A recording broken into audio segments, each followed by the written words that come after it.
Hello, I've been pondering this question.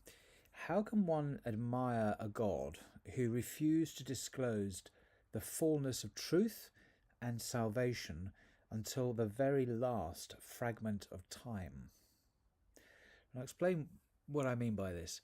In Christianity, for Christianity, in terms of the parousia, that's the technical term some people use for the second coming of Jesus. For Christianity, there have been too many years of grace.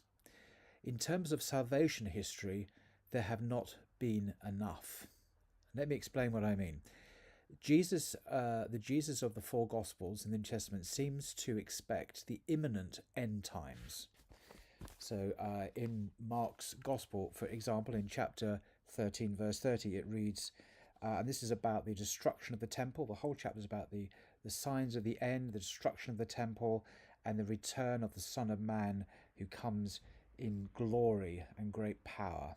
And then after this, Jesus says, "Truly I tell you, this generation," the generation of people then living, "will not pass away until all these things have taken place. Heaven and earth will pass away, but my words will not pass away. But of that day or hour no one knows, neither the angels in heaven nor the Son, but only the Father." So the precise timing is unknown, but this generation, truly I tell you, will not pass away until the second coming occurs, and that's imminence, what imminence means. And just to back up this reading, here is a huge copy of the Oxford Bible Commentary, published by Oxford University Press. It's one of the standard reference works for academics and students of the New Testament and the whole Bible. And if you look up the passage I've just read in here, it says, I'll just quote one sentence: "The end will come within the lifetime of the present generation." It's just interpreting that. So the end will come, the end of the world, the second coming will come within the lifetime of the present generation, meaning the generation, of course, of those living at that time. And it's not just the Jesus of the Gospels who speaks this way. Paul, the Apostle Paul, predicts the second coming, the parousia, in his lifetime as well. And if we look at the Bible again, to a passage in his first letter to the Thessalonians, chapter 4, verse 16.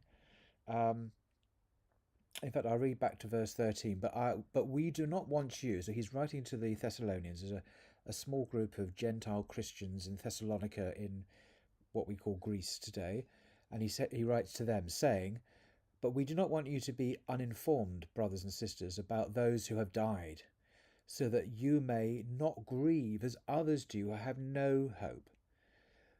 We who are alive, who are left until the coming of Jesus, will by no means precede those who have died. For the Lord himself, with a cry of command, and with the archangel's call, and with the sound of God's trumpet, will descend from heaven, and the dead in Christ will rise first." So we who are alive, so we who are left alive, so no need to grieve, even those who have predeceased them. When the second coming occurs, we will all be raised from the dead, and the dead in Christ will rise first. So, but clearly there's an expectation there that he will be alive at the second coming. That will happen in his generation. And the following chapter, chapter 5, verse 2:11, also says the same thing. But the wait has been extended for almost 2,000 years, or over 2,000 years now. So, as I said, for Christianity, in terms of the parousia, there have been too many years of grace, because it should have happened the end already. But in terms of salvation history, there have not been enough years.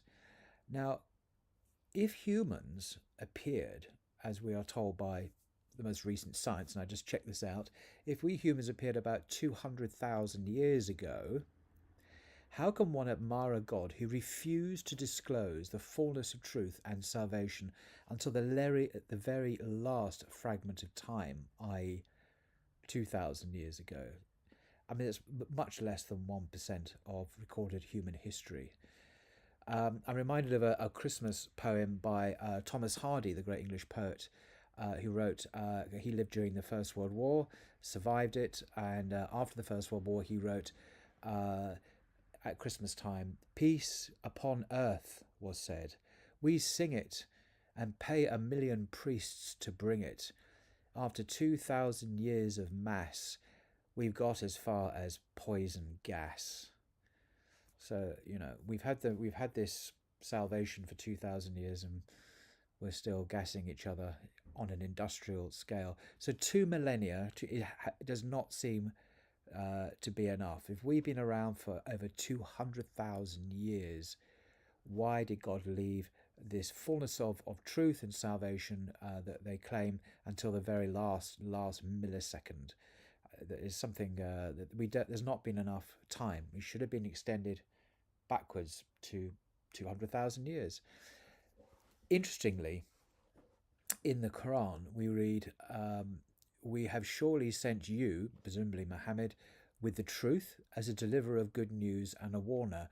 There is no community that has not had a warner."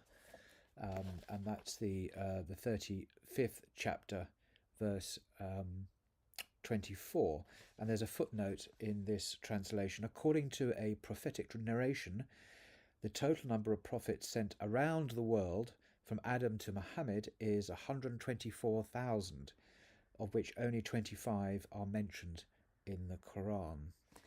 So that's fascinating. It seems by accident of design that that particular understanding of salvation can encompass what we now know from science to be the true age of humanity having been around for just under 250,000 years. And Christianity expected, in terms of its foundation documents, the world to end pretty much within a few years, and had no concept of a deep time before that. So that's what I was thinking. I don't know what you think, but so time matters at the end of the day.